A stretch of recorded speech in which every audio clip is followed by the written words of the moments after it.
when it's going to hit, when I can say good morning to everybody. And I've got this computer over here. This one is slow. YouTube is up. Hey, there's one thing good about this computer. It might be slow, but yeah, YouTube, the show popped up real quick on YouTube on this computer. It must be that computer over there. Good morning, everyone. Good morning. Morning, campers. We're just here hanging in, hanging out, and hanging on. How's your quarantine going? Yeah, for real. So, another fun-filled day here. It's in the 40s, so I'm going to be out of the shop. Yeah, I could go out there, but it's just a tad on the cold side. You don't get anything productive done. Yeah, it's too cold to be doing stuff here too. When you say, all right, how cold is it there, Brenda? I didn't check this morning, but I did poke my nose out. It felt like it might be about 30, maybe. And that doesn't include wind chill. Right. How cold is it there, Chris? We're in the 40s. It's about as high as it's going to get today. We're in the 70s. Yeah. Yeah, we're in the 70s today. That's about as high as it's going to get. We got some counties in the upper part, like I think up there, if James Parker comes in, he's up there in Ocala area. I think they're down in the like 68, 66, something like that. But I was right. It's 32 degrees, feels like 24. Oof. Whew, that's cold. Yeah. Well, you get clear and sunny skies at least, so it'll help the ground warm up some more. Yep, that is cold. Definitely. So I guess going to hang in my den again and find an old movie or... Well, I wanted to work in the yard. So let me do this thing again here real quick.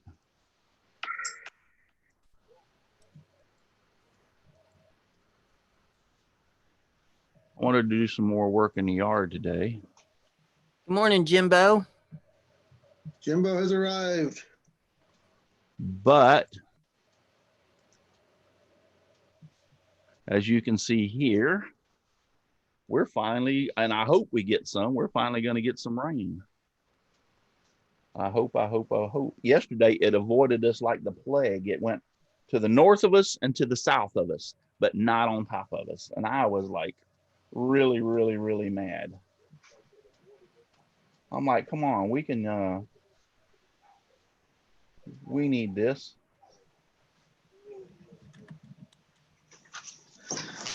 Now, I can't find... Good. I have learned one thing from last night when my daughter was on. My daughter sells nail products, and she was on last night, and I have learned one thing. Oh, that was your daughter. I opened that for a minute. Yeah, that was my daughter, Brandy. Okay. I thought you were going live for some reason. I shared it because she was selling nail products, Right. and I tagged all the women that I know. Brenda, you were tagged last night. Yeah, I stepped in there for a few minutes to see what she was doing. I just yeah, she has their all right, I'm trying to figure out how this. Aha. Let me get off my screen share, by the way. Morning, Aussie man. Aussie man in the house. He'll get to sleep someday. I have learned one thing by doing this, and I learned it last night. When I'm live streaming, sometimes I'll start a watch group. But what happens is, for some reason, and I got to find out why, from the original post, it doesn't carry those people over to the watch group all the time. So like Donna has said a couple of times, she's come over and visited, but nobody, the reason being is she's in the original post, not in the watch group. Huh. So I'm not sure why that's happening. So.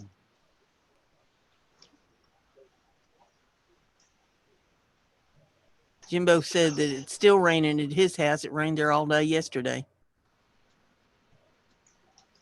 I'd settle for rain over cold. You'd settle for rain over cold? Yeah, because at least when it's raining, I can go to the shop and do some things. I don't want it to rain here. It's too cold. It'll turn to ice. Yeah.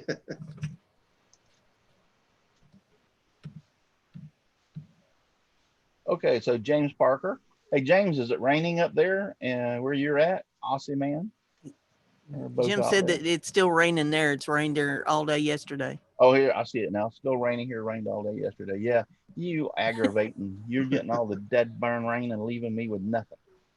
Aussie man said his bed's full of cobwebs because he's never in it. Ah. But anyway, all right. I'm gonna go ahead and start the watch party over on Facebook and see if I can keep track of that too. But good to have all y'all out there. But no, it's yesterday the rain went to the north of us and it went to the south of us, and it went right around us. And I'm like, you aggravating. And no rain where I'm. Matt Aussie man says about 3 inches yesterday. Wow, I would love to have had that here.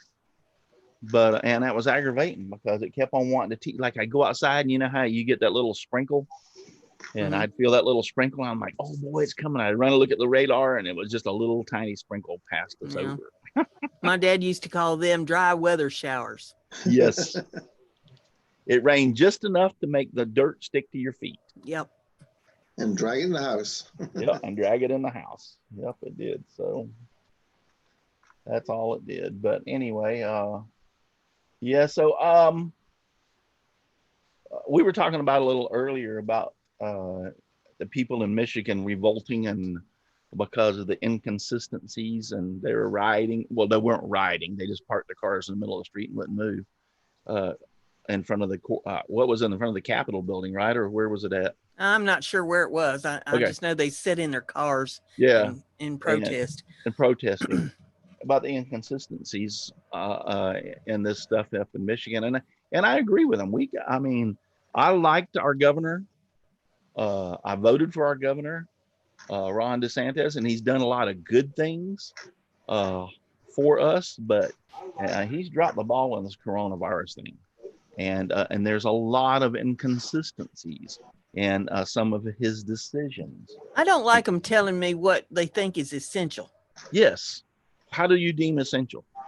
And for how long is that supposed to go on? I mean, yeah. You know, is that just for the length of the quarantine, or is this the wave of the future that the government now gets to tell us what we can and cannot buy? Yeah. That's the part I'm worried about. Is this setting a precedent so later on, you know, your governor, your president could say, I'm shutting everything down but the following things. Right. Right. Or you can't buy garden seeds. I mean, heck, we can't buy groceries in the grocery store. Who's the government to say that we can't grow our own food?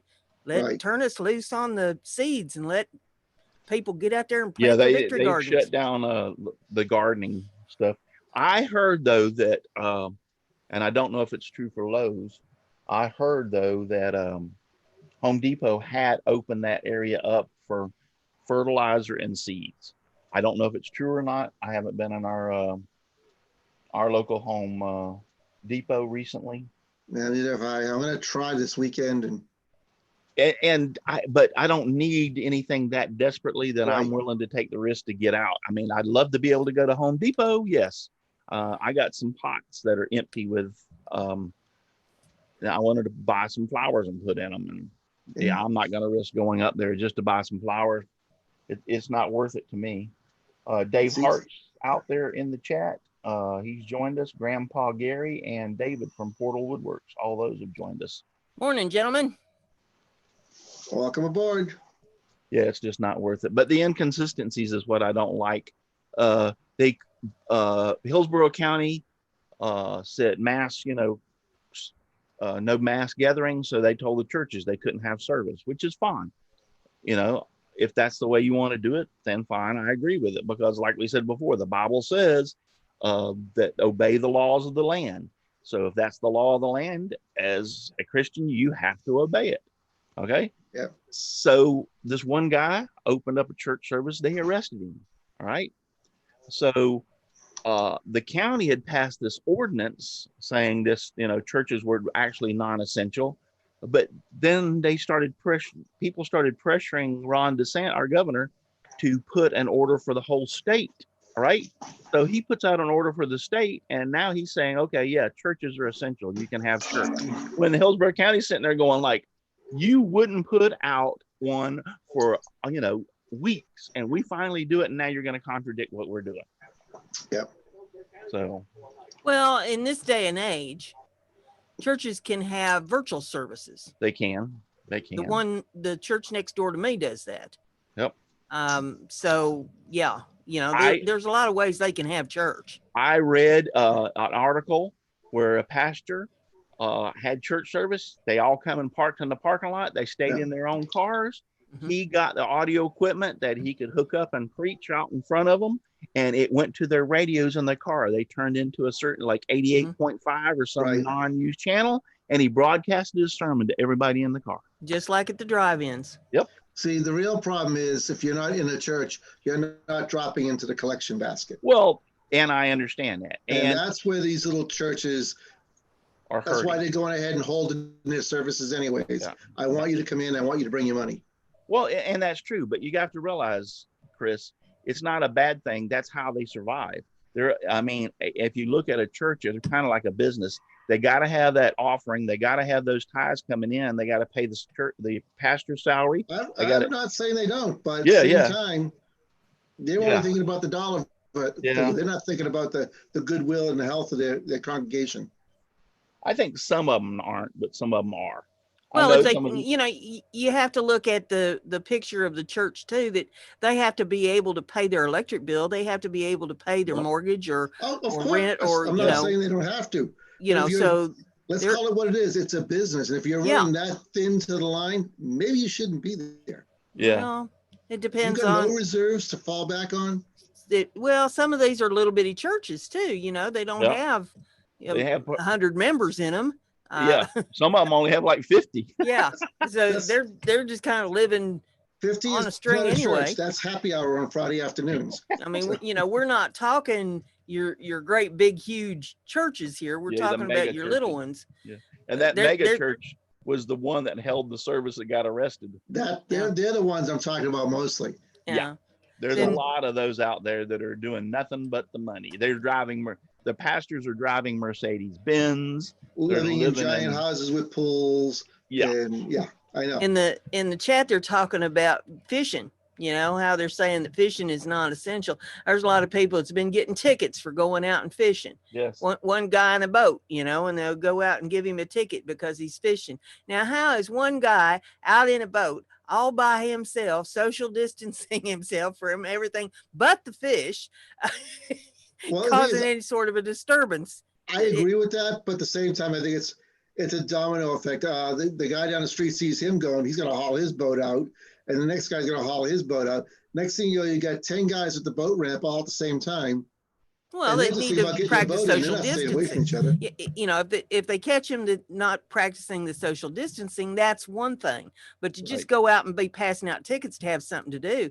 There was one guy that was telling on his live stream last night, I was listening to him. He said that there was a store where the employees were not wearing masks, but the cops come in, and anybody that was shopping in the store and didn't have a mask on, they gave them a ticket, but they didn't do anything to the employees that's in there working without masks on. Well, I think in the end, that makes a lot of sense. I think in the end, this will work out to the point they're going to start putting some hard rules in the law that we can follow and know we're following laws and following rules. Because there are no rules right now. It's just, hey, we're going to enforce this. Well, where does it say that in paper? Yeah, so. A lot of it's a money grab. I mean, it's a make it up as you go along. Yeah. And the towns aren't making any money because people aren't out traveling the way they were. They're not handing out tickets left, right, and sideways for all the speeders and light runners and all that thing. So they're trying to make it up where they can make it up. And that ain't right. I mean, folks without jobs and everything, we're all just trying to survive right now. Yep. Yeah. Hey, Russ, Aussie Man sent you an email. Yes, I saw that. I was going to say, let's change the subject. and go with Buster and Noreen Scott's out there. He says, good morning. And then Jimbo said it's bad as not being able to go fishing. Yes. Ossiman says, I can go fishing. I have a dam on my property with trout in it. Well, that must be nice. And then he says, I will touch on this. He says, I might be wrong, but can't God hear you whether you're in a church or full of people or alone? Exactly. Yes, he can hear you anywhere, anytime. And then he said he sent me a joke, which I'll have to check the joke to see if it's appropriate. I thought today was Limerick Day. I figured Russ would have some good limericks for us today. I got some. I'm trying to get to them.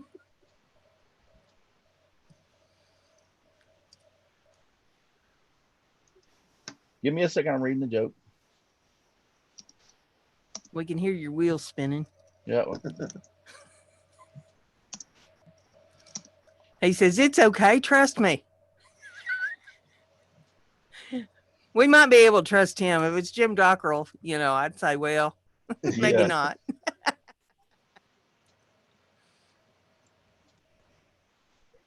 Oh, another road race has been canceled. Damn it. All our spring races have been canceled. Yeah, they're canceling the county fairs here now. Wow. I mean, we're into June, and I haven't got a race on my schedule yet. They have some kind of a small motor festival thing. Usually this time of year, they've canceled that. And I'm waiting to see if they're going to have the big deal in August. We have a tractor festival here that goes on for about a week and fills the whole town up. And I don't know if they're going to try to have that this year or not. All right. Here's Bill's joke. Yeah, a man from the city bought himself a nice new hand glider and said to his friend, if this is going to be great, I'm going to go to the Ayers Rock and try it out. That's the highest place I can think of with lots of open space. Nothing can go wrong. So out he goes, climbs up to the top of the rock, takes hours to get on top. He sets up his new hand glider, takes a run, and jumps off the rock. All's going and is gone, and suddenly up in the air it goes, around and around, soaring beautifully, catching nice updrift. The man is having a great time. Meanwhile, on the ground, there's this old outback hunter setting dingo traps when all of a sudden this big shadow goes over him. It's the hand glider. He looks up and says, holy crap, and grabs his gun and empties the whole magazine of bullets into the hand glider, which rocks and dips, twirls and spins, and it disappears into the distance. Now at night, in the pub having a beer with his young hunting friend, the old outback hunter said to his young friend said, I got the biggest dingo today ever. Fred, it was as big as a lion. How about that? The old outback hunter said, that's nothing, my boy. Today I shot the biggest bird of prey I've ever seen. It was at least 10 or 15 foot across the wings, if it was a foot. His friend said, wow, how did you get it? The old outback hunter said, no, I just wounded it. I'm sure I just wounded it because it dropped to the ground and some poor man was carrying it off. Okay. Now, I did a little thing yesterday, and I think that's what Brenda is talking about. Let me see if we got anybody over on Facebook real quick before I don't see anybody over on Facebook on the watch party. All right, so an Aussie human might be funnier to you guys. Okay, so yeah, so let me get this pulled up first. Nope, I don't want you. And I got to be careful which one I turn off because I'll turn off the wrong one and the show will go. Okay, this is just a picture, but I'll bring it up and share it.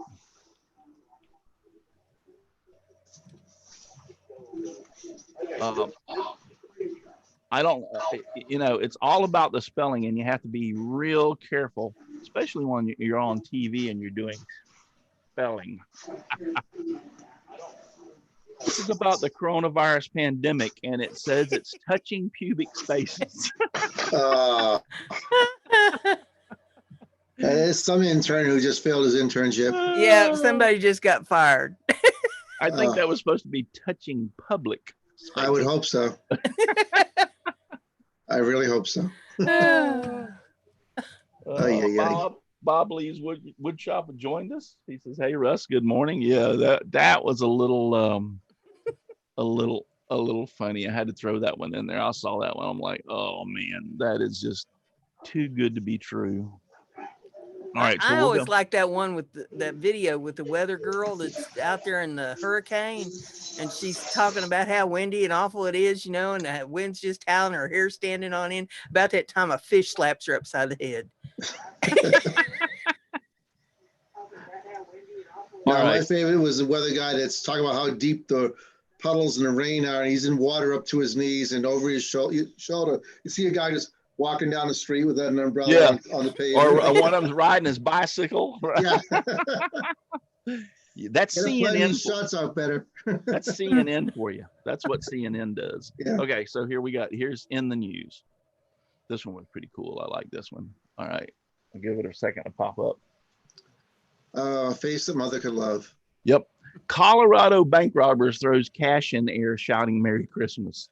So I won't read the whole article, but basically he goes in to the bank and he robs the bank. He tells them he has a gun, but they never see the gun. He just gests to it. So, but anyway, so he collects all the money. They give him all this money and he walks outside, immediately walks into the streets and starts yelling at everybody, Merry Christmas, and they're just throwing the money up in the air.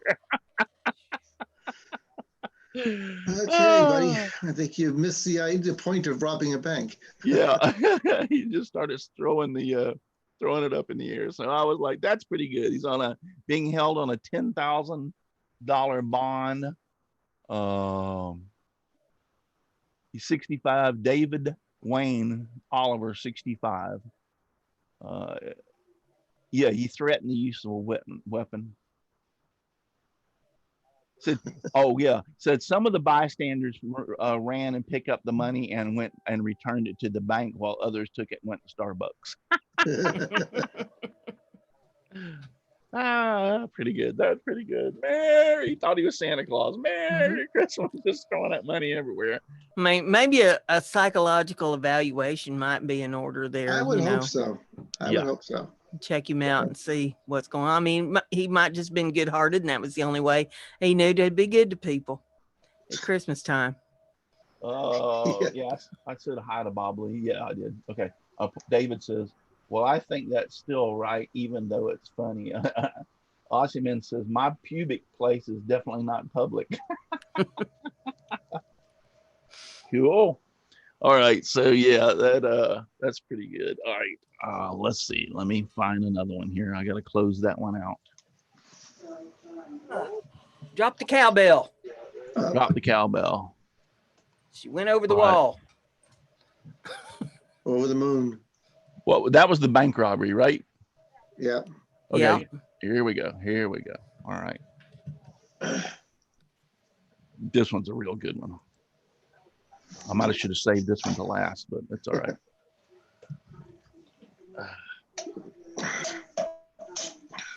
Dog found behind wheel after high-speed chase in Washington State. Says a Washington State man led police on a high-speed chase on Sunday may have not actually been driving. No. Officers said they found the suspect's pit, and I just put this, it was a video that kept playing, so I just took the video out and put this picture in. That's not a pit bull. No, that's a Labrador. Yeah. So, but it said his pit bull was behind the wheel after his 1996 Buick crashed. The unidentified 50-year-old male suspect is now facing several charges, including DUI, reckless driving, hit and run, felony eluding, blah, blah, blah. Our troopers reported seeing the pit bull in the driver's seat with the owner steering the wheel from the passenger side seat. In other words, he's driving the car from the side and the bull's sitting up there in front of the steering wheel. They go down the bottom. The state troopers ended the pursuit by throwing down spike sticks. And once they got the guy out, he said he was trying to teach his dog how to drive. You think he had one too many beers, Chris? I would say so, yeah. But now he's stuck. He's got to stick to that story, though. Yeah. My dog was driving. I wasn't. You can't change stories because now they know you're lying. You ever remember the movie Cop, or the thing on TV called Cops? Yep. You ever what bad boys, Mhm. what you gonna do? What you gonna do when they come for you?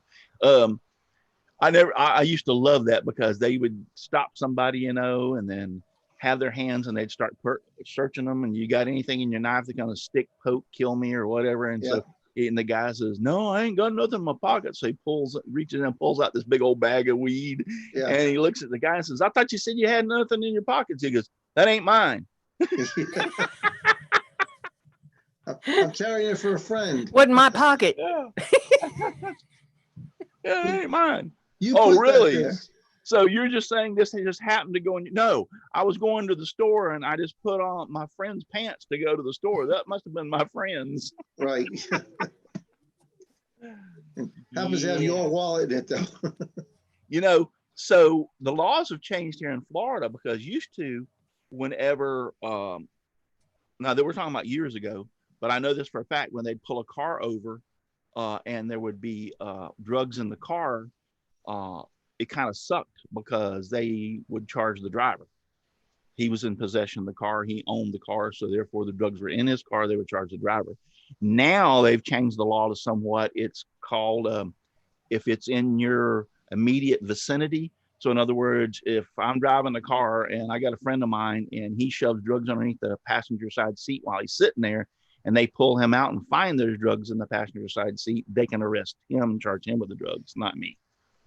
So, I mean, go ahead. Aussie Man's out there in chat. He says, today here in Oz, a guy took 400 packets of toilet paper back to the supermarket for a refund, and all he got was the finger. This was on the news just before you guys came on. I'm glad they did that. And David with Portal Woodwork says, our only taxi operator robbed the BB&T bank here and went outside and sat down on the sidewalk and waited on the police to arrive. He needed medical help, and this was the only way he knew how to get it. Okay. So rob a bank just because you need medical help. Never heard of calling 911, I suppose. I guess not. You know, here's another good one that, or not a good one, but you know, here in Florida, if you rob a 7-Eleven with a gun, it's the same thing as robbing a bank with a gun. Okay. Yeah. You get charged with, why in the hell would you want to rob a 7-Eleven that only has a couple of bucks when you can rob a bank that has millions? Yeah. You're going to get charged with the same charge. Yeah. You know, and they've all got that crappy video camera. So yeah. Well, yeah, the 7-Eleven, yeah, I don't know. Those 7-Elevens now have gotten pretty sharp on their video cameras, but I will admit the bank has better cameras. Just go in there and look like Santa Claus, you know? That's all you got to do. Just look like Santa Claus. Nobody will know who you are. I remember we were, when we were younger, my sister knew this kid, and we used to tell her, stay away from him. He's not good news. He's not that bright. He's going to wind up in trouble. Well, a few years later, he got involved with a group of people, decided to rob a bank. And he was the money man. He got handed the bag and told, we'll meet up at the bar later on. This famous bar called Triple O's that Whitey Bulger was big on. Well, he goes in Triple O's. He's waiting for his gang of friends to show up. And he's sitting at the bar. He's got the money bag on the floor beside him. And two cops walk in to get their lunch. So he goes into a panic. And he goes into the men's room and starts flushing the money down the toilet. One of the cops just walked right in on him doing that. Like, really? Oh. You couldn't just walk out, take the bag and walk out the door. So, yeah, he's doing time still. James says he put a video on my Facebook. James, I'll try to get to that because I have some other stuff I already had set up. If I can get to it, I will. Let me see here. Let me go on to the next one. That was the dog. David said that the fella couldn't afford to go to the hospital or the doctors. That sheds a little different light on that story. Yeah. Well, it doesn't matter. They have the county hospitals that you can go to that you don't have to have insurance or money. They'll take you. Well, not everybody knows that. Yeah. So. Okay. That's the sad part. People don't realize a hospital can't turn you away. Yeah. By law. Okay. Here's another one. Here. This. I thought this was pretty good. Give it a few seconds to pop up so y'all can see it too. Can y'all see it now? Yep. Okay. All right. So is that pensioner? Pensioner. Okay. Thrown from fighter jet after accidentally pulling ejector level mid-flight. Oh my God. Okay. So What did you think he was pulling the emergency brake? he's retired, and he got this gift to go for a ride in a $70 million fighter jet. So he got so scared when they took a nosedive, like the plane was doing some stuff with him in there, got so scared that he grabbed a hold of the ejection seat and didn't realize what it was and pulled on it. Oh. Do you think he crapped his pants? Yeah, really. As he was flying through the air. He must have thought it was the emergency brake or something, We'll stop this right now. Boom. At 2,500 feet, he shot out of the top of the plane at high speed, losing his helmet in the process. Before landing with minor injuries in a field near the German border. Now, this was in France. This happened, by the way. Also, and he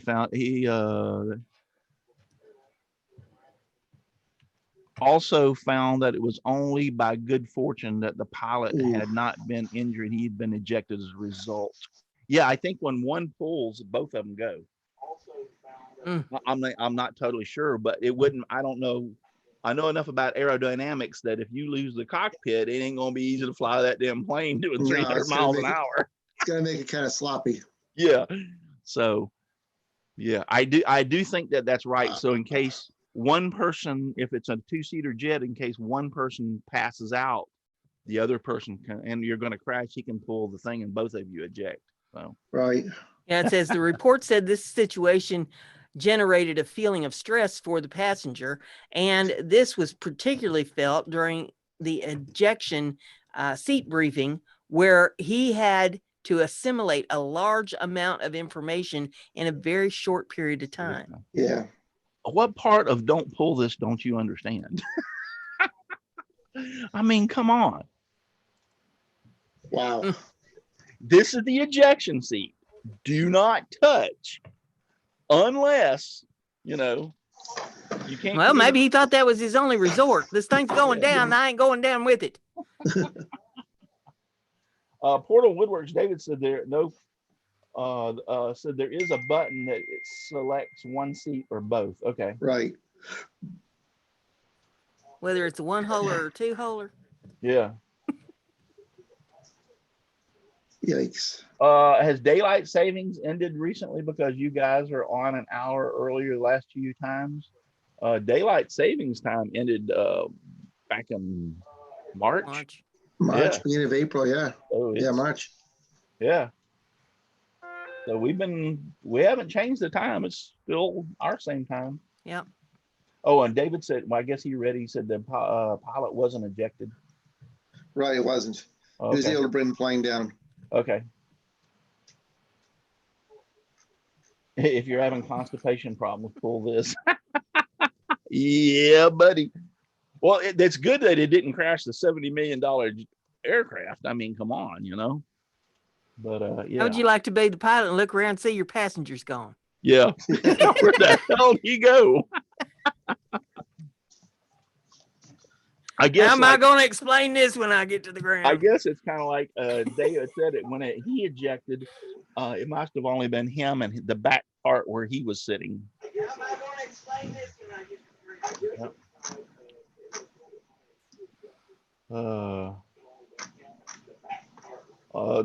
David made a good point. It's better to get medical assistance from a veterinarian here than our local hospital.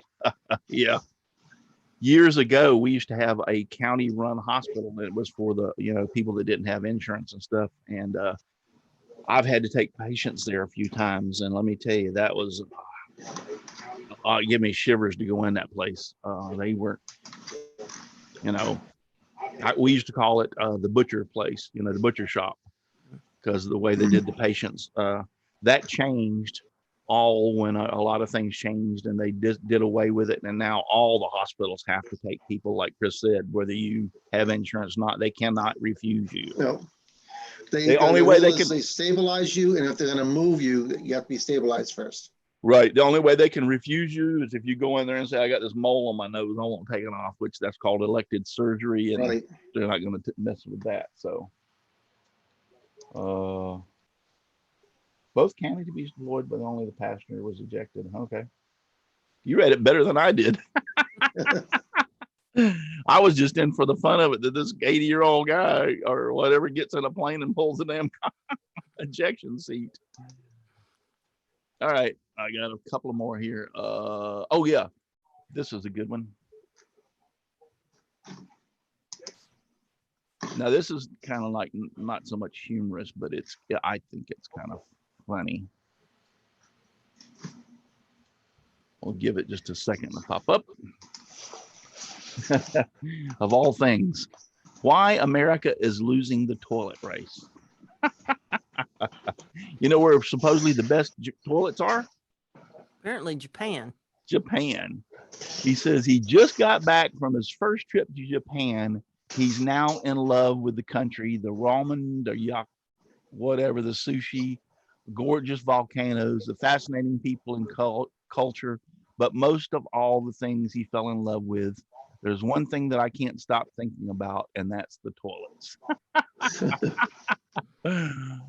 Japanese toilets are marvels of technology and innovation. They have integrated bidets, which squirt water to clean your private parts. Well, a bidet or whatever, it's been around for a long time. They have dryers. I guess it's going to dry your bottom for you. Mm-hmm. And they have heated seats, so you don't sit down in the cold seat. I love it in the morning when it's cold. I wait for my wife to go pee first, so the toilet seat will be warm for me. They have dryer heated seats. They use water efficiently, clean themselves, and deodorize the air, so the bathrooms actually smell good. They have white noise machines, so you can fill your stall with the sound of rain for relaxation and privacy. Some even have built-in night lights and music players. It's all customizable and controlled by an electronic buttons on the panel next to your seat. Okay, but how much is that toilet? Yeah, so they make taking I don't want to do that. They make taking a poop a pleasure in Japan. Yeah, but all that technology, those toilets can't be cheap. Yeah, I'm sure they can't. But if you read on in the article, it says they're everywhere in Japan. I mean, it's not like one restaurant has these updated toilets. They're everywhere in pubs, restaurants, hotels. I'll stick with the $200 off the shelf at Home Depot toilet, and I'm not looking to spend the afternoon in the bathroom. So yeah. Man says if you're busting to go, believe me, you don't care how it looks as long as it works. Yeah. Exactly. It's a far cry from the outhouse. What is that? Yeah. Yeah. David said, I've read that. I have a friend that was in the Navy on an air carrier, and I've heard some stories, and this actually happened on his ship, which I'll read David's in just a second, is that one of the flight crew wasn't paying attention and walked behind the jet as it was fixing to take off, and it blew him off the aircraft carrier. Now, they found him. You know how they have that elevator which brings the planes up? Yeah. When it blew him off, it blew him down, 4 or 5 stories, however far that is, and he landed on that and it killed him. But they say the flight deck is the most dangerous place to work in the world. Yep. David said there were 2 jet mechanics working on an F-14 on the flight deck and didn't lock some seats down. Both were over the cockpit when one of them accidentally pulled the loop, and both were lost. Yeah, those are like very powerful mortars or whatever underneath like an airbag or whatever that go off to throw you out of that plane and away from the plane. So before the parachute opens, you're going at such a high rate of speed that if the cockpit when you try to stand up, you're just going to get break down the plane and hit the tail. I mean, so it's got to blow you way out away from it. So they say that's one heck of a ride. Trust me, with one of those things. when I worked for the Navy, before you were allowed to access to the ramp where the aircraft are, you had to sit through the training of safety on the flight deck, same thing at the ramp. And the one that got me the most was the video of a guy that got sucked into the intake Yes. of an engine. He didn't die because there's stops in there, Right. but he's just walking by and just gone. Right into the intake. Yep. But that has stuck with me my whole life ever seeing that. Now we were trained, and I don't know if planes have changed over the years about that, is I worked at Bartow Airport, and that we would have those jets, the F-15s, F-16s, whatever, the bomber jets. They would, the Bartow Airport where I was at was a midpoint between it and the bombing range.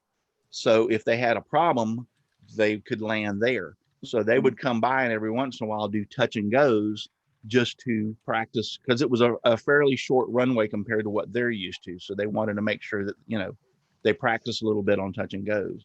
Man, when those things would, come down and touched and then took back off and hit the afterburner, it would rattle the windows in the building. It was so bad. I'm like, geez. Wow. But anyway, to make a long story short, so we went through training on those jets to on how to handle them if they were to crash. And that was one of the things that we were taught, is to disable the ejection seat if the pilot was still in it before we went up to it, because if it went off, it could kill us too. And there was a place on the side of the aircraft, and there was a hole about as it actually was like a ballpoint pen. And that's what you did. You could insert a ballpoint pen into that, like a little big plastic pen, put it in that hole, and that would disarm the seat before you climbed up onto the plane to get the pilot out. So Jim Dockrell's in the house. Jim Dockrell, how you doing? Jim, what time you got here? James Bond had in the movies had ejector seats in the cars. Yeah, and it wasn't for him; it was for his passenger. I always want to get one of those put in my car. Well, I'll tell you a funny story. When I was a kid, hadn't even learned to drive yet, because I didn't start driving until I was like 17 years old. But I had a date with a fellow that had a 1973 Nova. Oh yeah, that was the car, and I was just pleased as punch to be seen riding around with him in that car. But I didn't know nothing about these fancy cars. I mean, we'd always had, like 1956 Chevys and stuff. We didn't have fancy stuff like that. So I'm out with him one night, and there was this thing between the front seats that I did not recognize, and it was a lever that had a button on the end of it. Oh no. And I said, I hate to appear ignorant, but I don't know what that thing is. What is that? And he looked over at me with this big old grin on his face, and he says, that's the ejector button. If you do something I don't like, I can pull that and shoot you right on out of here. Had me scared out of my mind. When I finally got home, I'm in the house, and I'm still deer in the headlights. And Mom says, what's the matter with you? And I told her, I said, he had an ejector button in that car between the seats. He said that he could pull up on that thing, hit that button, and eject me out of there. And my mother laughed so hard, I thought she's going to hurt herself. And she explained to me, that is in these new cars, that's where they put the emergency brake. That's all that thing was. But he scared me half to death about that thing. I thought that was the ejector button. All right. Real quick. Obviously, you never gave him a chance to try it. No. I sat over there and minded my P's and Q's. A couple of more I want to go through real quick. Since we're talking about James Bond, that fell perfect into place. Crap. This is a new Swiss Army knife. Yeah. That's a big one. I've got a bunch of big ones, but I don't think I've got anything that big. Are you believing that? That's a lot of blades right there. Yeah, I think that's a joke. Did you dress to make that? Yeah, I think it's really a joke, but I saw that and I was like, yeah, it kind of is cool that we went straight into that. And that being said, you'd be prepared for all occasions of that. Yeah. You could do surgery with that. That being said, we'll go over to this. Now, I heard about this a long time ago, and I saw the video. And this is going to be the last one I'm going to do because it's rocking on to 9:45. So anyway, to make a long story short, this whale washed up onto the beach. Huge whale. I mean, you can see the size of him. He's huge. And so they pondered. I think they thought about burying him. They did all kind of things, bringing in bulldozers, digging a big hole and burying him or pushing him. And anyway, to make a long story short, they come up with this brilliant idea that they were going to use dynamite and blow him up. So this guy's from the expert, and he's going to come in here, and they're going to place dynamite all the way around it. Is any of y'all see? Have you seen this, Brenda or Chris? No, I just see the knife still. Okay. Yeah, the knife's still up there. Oh, the knife's still up there? Yeah. Yeah. Oh, well, hold on. Let me go back here. I'm sitting here playing the damn burn video, and I don't even realize that y'all can't see it. You're just entertaining yourself. Okay, let's try this again. Apparently, I have to come out of that screen share and go to a different screen to be able to do this. All right. So I got to go through all this again. Talk about Yes, this. you do.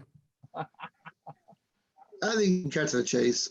All right. So anyway, big whale. You see, there's the news. They're out there showing this big whale that's on the beach and everything. And like I said, they had talked about doing several different things, burying him, digging a big hole and burying him. But you didn't realize how big of a hole that would be to bury him.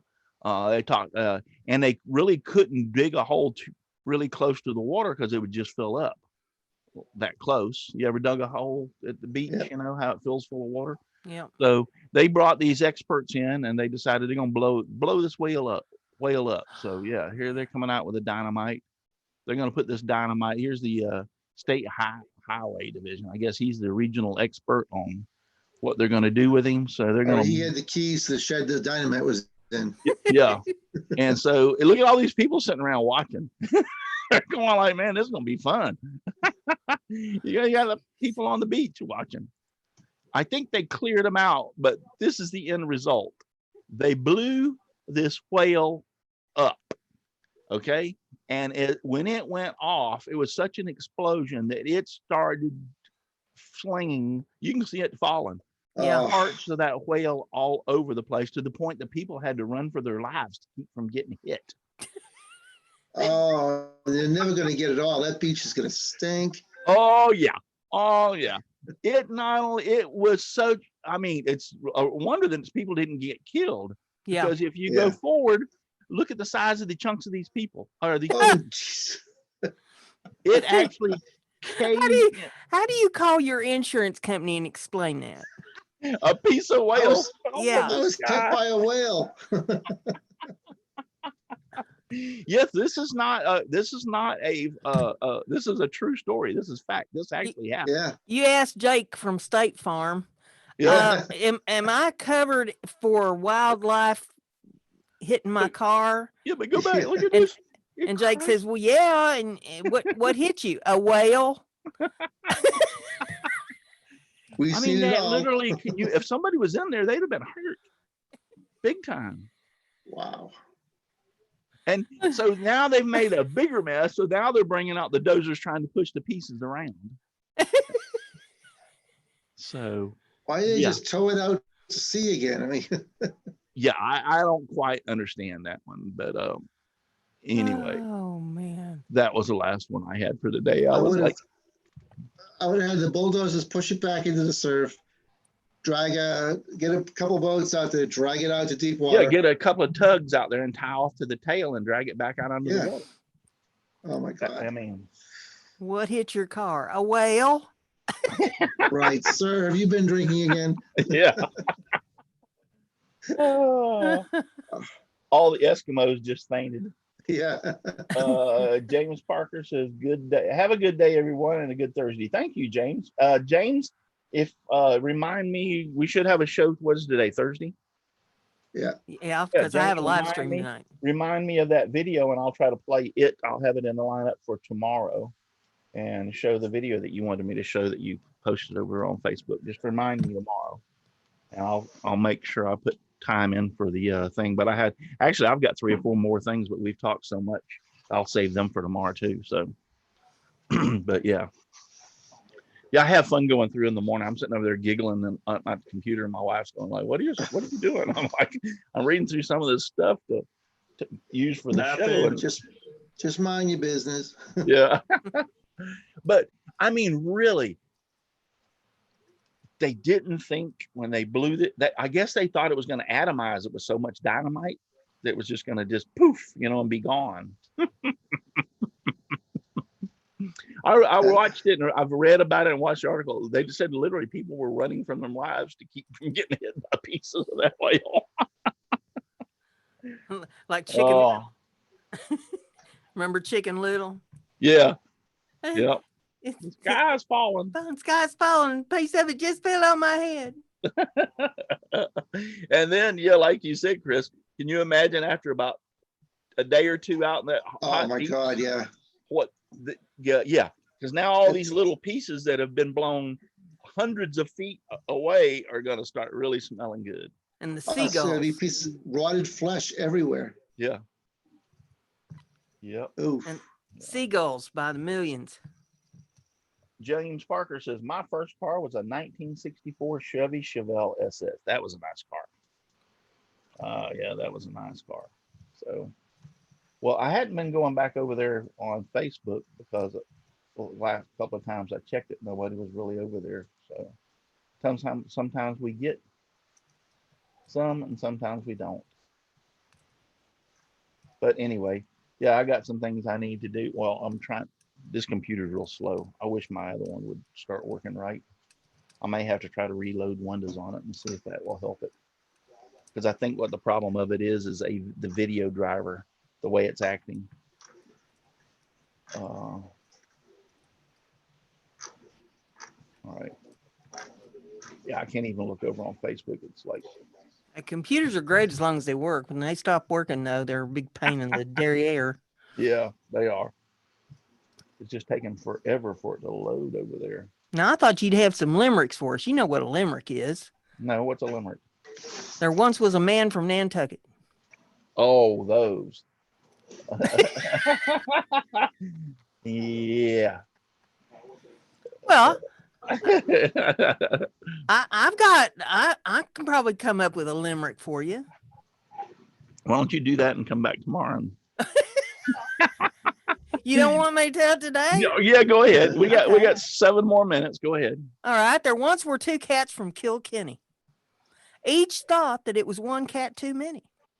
So they started to fight and to scratch and to bite. Now instead of 2 cats, they ain't any. See,